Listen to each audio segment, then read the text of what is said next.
Bismillahirrahmanirrahim. Assalamualaikum warahmatullahi wabarakatuh. Bertemu kembali dengan kami di Islamic Education Channel. Pada channel ini Anda akan menemukan berbagai macam video tentang pendidikan agama Islam.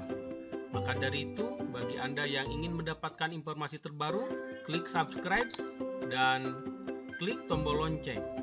Kalau Anda sudah menonton video yang kami sharing, lalu Anda merasa video yang Anda tonton itu bermanfaat, jangan ragu-ragu untuk like di video kami dan sebarkan di semua akun sosial media yang Anda miliki.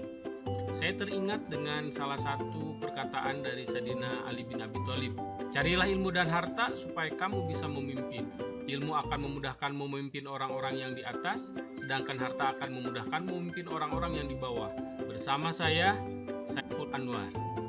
Terima kasih. Assalamualaikum warahmatullahi wabarakatuh.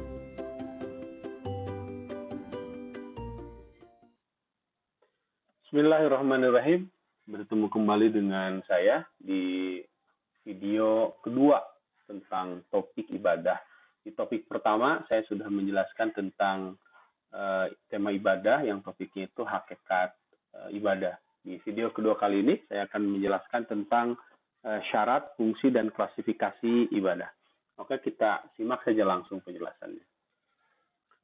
Sebagaimana yang sudah saya jelaskan di video pertama, bahwa aktivitas kita sebagai seorang muslim 24 jam itu bisa berpotensi untuk menjadi ibadah. Apalagi kita punya moto hayatuna kulluha ibadah.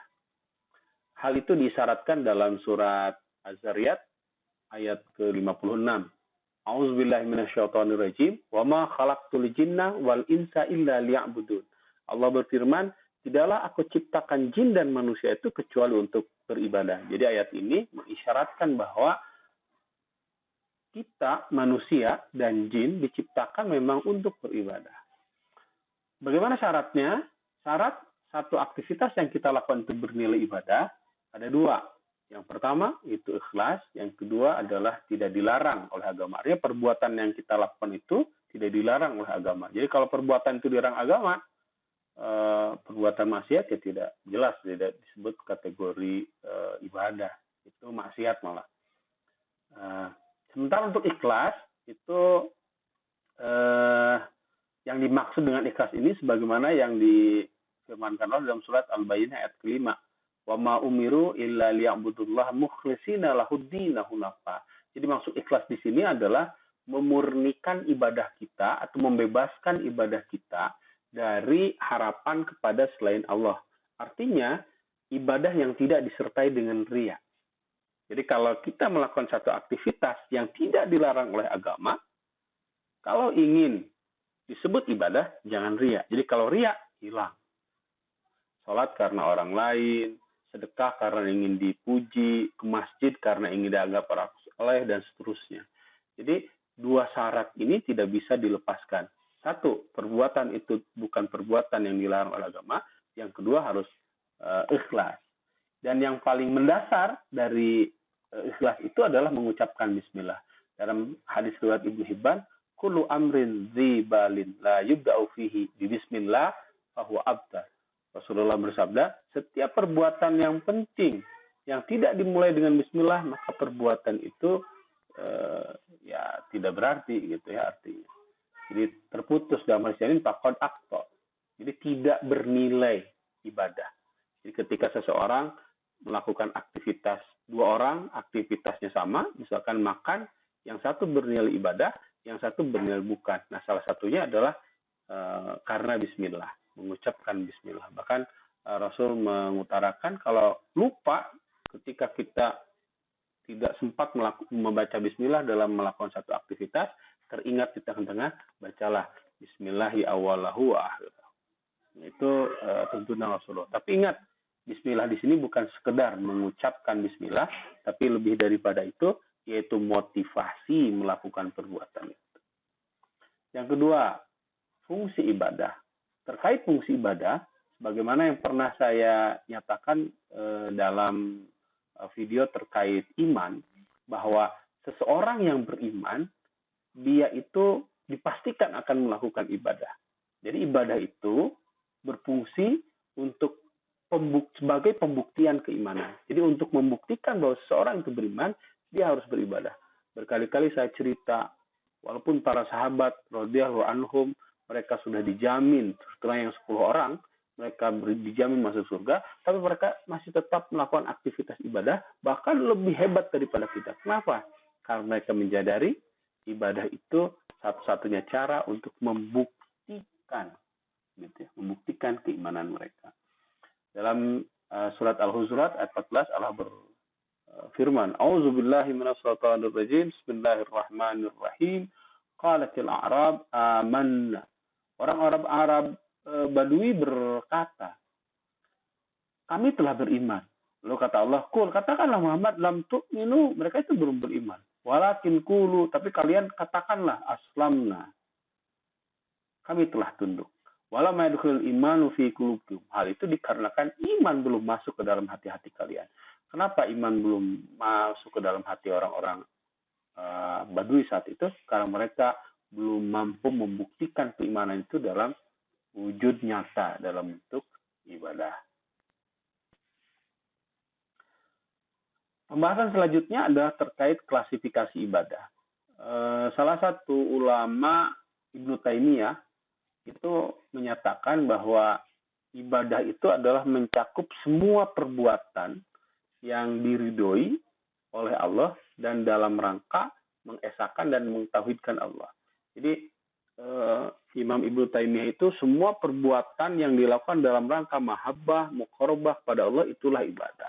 Bahkan ada beberapa ulama seperti Wahbah Zuhaili yang membagi ibadah itu ke beberapa tingkatan.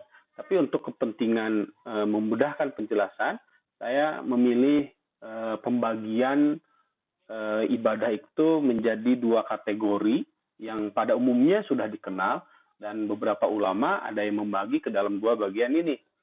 Yang pertama, ada ibadah umum dan ada ibadah khusus.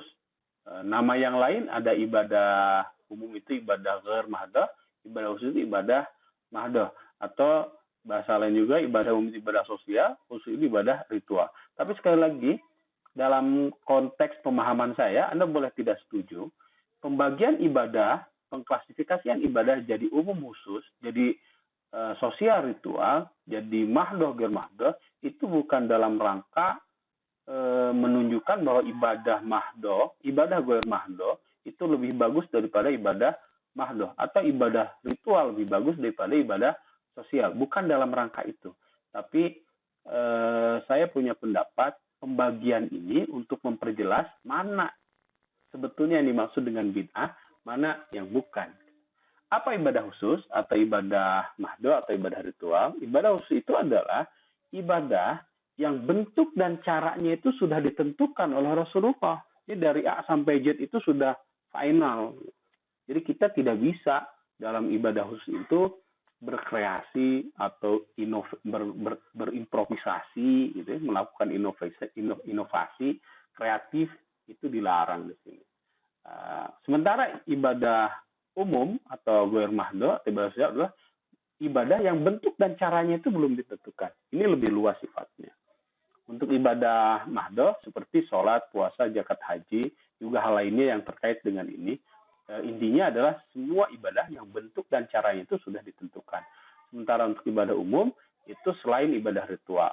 Jadi semua aktivitas sosial selain ibadah ritual yang bentuk dan caranya itu belum ditentukan oleh Rasulullah. Nah, untuk ibadah khusus, para ulama sepakat ketentuan awalnya ibadah ritual itu atau ibadah mahdoh itu al-aslu fil ibadah at-tahrim. Asal hukum dari ibadah mahdoh itu adalah haram. Jadi kita haram sholat, kita haram puasa, kita haram zakat, kita haram berhaji, kita haram melakukan semua bentuk ibadah ritual. Asal hukumnya haram sampai kita menemukan perintahnya. Jadi dasar dari melakukan ibadah ritual adalah perintah. Sholat asalnya haram karena diperintahkan jadi wajib.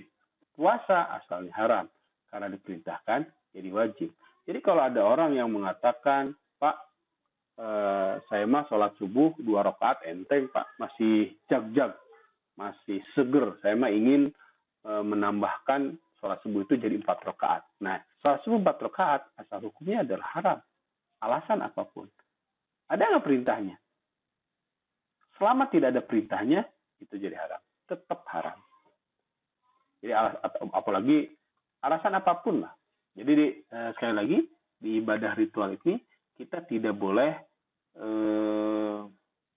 berkreasi, berimprovisasi atau melakukan kreativitas, melakukan inovasi. Hukumnya haram. Bahkan Ibnu Hajar mengatakan dalam bahasa yang lain, al-aslu fil ibadah at-tawaqquf. Jadi diam itu tidak boleh maksudnya tidak boleh dilaksanakan sampai ada perintah. Sementara untuk ibadah umum atau ibadah bermahdo yang bentuk dan caranya belum ditentukan, kata Ibnu Taimiyah dalam Majmu' Fatawa, itu kaidahnya itu al-aslu alal asya al-ibahah. Asal dari segala sesuatu, hukum asal dari segala sesuatu itu adalah boleh. Jadi kita boleh melakukan ibadah, aktivitas selain ritual selama tidak ada yang melarang. Misalkan, contoh, minum. Nah, minum itu masuknya ritual atau sosial, khusus atau umum. Kan jelas bukan sholat, puasa, zakat, haji. Jadi minum itu masuknya ke sini. Minum itu asal hukumnya adalah boleh. Minum minuman keras. Nah, minuman keras itu ritual atau sosial? Khusus atau umum? Umum. Asal hukumnya boleh. Minum homer, minum minuman keras, asal hukumnya boleh. Ada larangan? Ada di surat Al-Maidah. Jadi karena dilarang, kita tidak boleh dilakukan. Jadi untuk ibadah umum itu, selama tidak ada nas yang melarang, kita boleh melakukan itu. Dan yang dimaksud dengan bid'ah, jadi kesimpulannya, sekali lagi tadi di awal saya mengatakan, pembagian ibadah menjadi umum nafsu itu bukan ingin menunjukkan mana yang lebih utama, tapi untuk menjelaskan konsep ini. Jadi yang maksud dengan bid'ah itu adalah sikap atau perbuatan mengada-ngada ibadah di ritual. Jadi kreativitas di ibadah ritual itulah yang dimaksud dengan bid'ah. Merekayasa gerakan sholat, menambah jumlah gerakan sholat, merubah rukun haji dan seterusnya. Pokoknya yang terkait dengan ibadah ritual itu bid'ah. Atas nama apapun.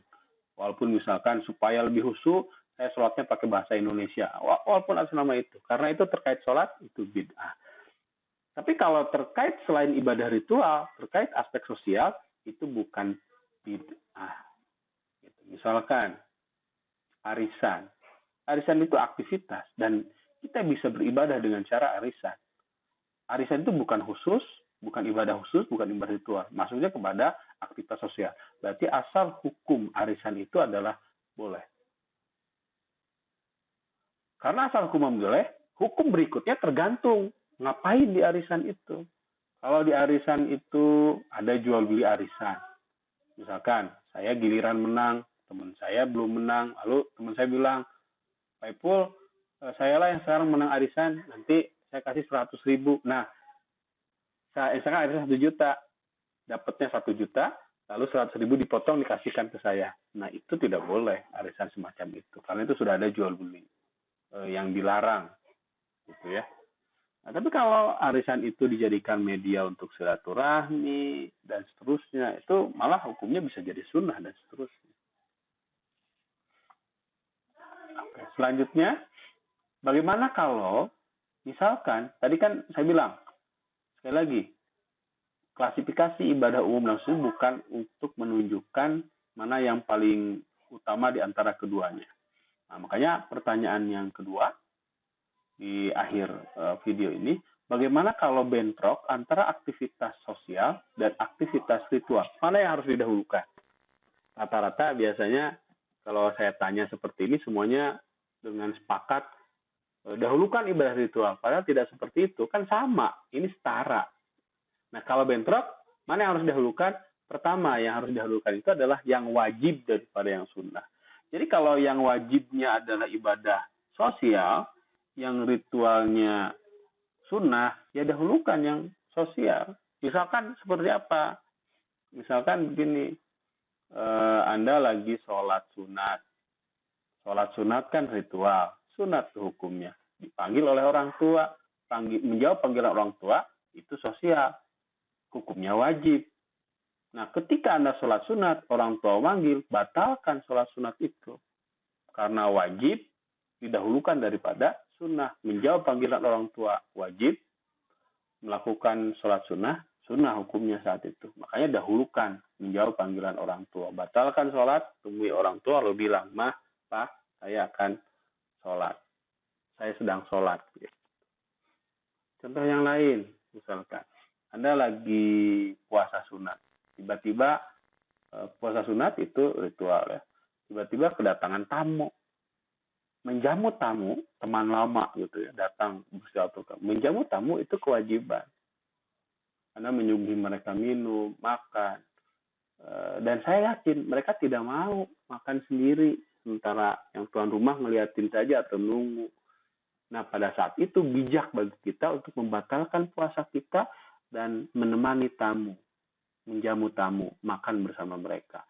Karena menjamu tamu hukumnya wajib, sementara Anda sedang puasa sunnah. Jadi dahulukan yang wajib daripada yang sunnah. Pun sebaliknya, ketika yang ritualnya wajib, yang sosialnya sunnah, ataupun bahkan tidak ya dahulukan ini. Misalkan Anda lagi main game. Kan itu mubah hukumnya. Tiba-tiba azan zuhur, ya dahulukanlah sholat zuhur ketimbang main game. Nah, itu yang pertama. Lalu bagaimana sekarang? Itu kalau beda hukumnya aja, dahulukan yang wajib daripada yang sunnah. Bagaimana kalau yang kedua, dua-duanya wajib atau dua-duanya sunnah? Mana yang didahulukan? Dua-duanya wajib terutama. Misalkan Anda lagi sholat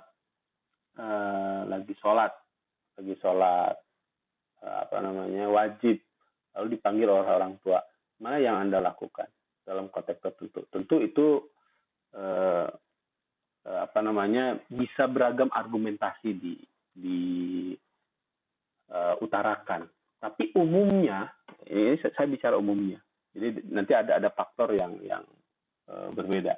Umumnya, kalau satu aktivitas itu bentrok antara ibadah ritual dan ibadah sosial, yang harus kita lakukan, dan yang kedua-duanya itu wajib, yang harus kita lakukan adalah dahulukan yang umum tanpa meninggalkan yang khusus. Jadi dahulukan ibadah ritual tanpa meninggalkan dahulukan ibadah sosial tanpa meninggalkan ibadah ritual. Dengan syarat ketika kedua-duanya tidak mungkin dilaksanakan secara berbarengan. Kalau memungkinkan dilaksanakan berbarengan, itu nggak ada masalah. Tapi kalau tidak mungkin, dahulukan ibadah ritual sosial tanpa meninggalkan ibadah ritual. Nah, misalkan sekarang nih lagi musim wabah corona, sholat Jumat itu wajib bagi laki-laki yang tanpa ada uzur, dewasa, balik. Menjaga diri tetap sehat supaya tidak tertular oleh virus, misalkan karena ada dalam kerumunan orang yang kita tidak tahu orang itu carrier virus atau tidak, itu hukumnya juga wajib. Nah, dua-dua ini wajib. Nah, dalam konteks ini sederhananya ya, walaupun secara fatwa detailnya seperti apa hukum ini sudah ada, gitu. Tapi ini untuk memudahkan pemahaman saja.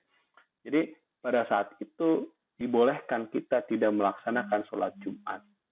Jadi lebih utama menjaga atau meminimalisir penyebaran virus itu dengan cara tidak sholat Jumat, tapi mengganti sholat Jumat itu dengan sholat zuhur. Mudah-mudahan Anda bisa paham dengan penjelasan ini. Saya kira untuk video kali ini bisa dicukupkan sekian. Sekali lagi, mari kita manfaatkan aktivitas yang kita lakukan itu untuk menjadi bernilai ibadah. Terima kasih. Assalamualaikum warahmatullahi wabarakatuh.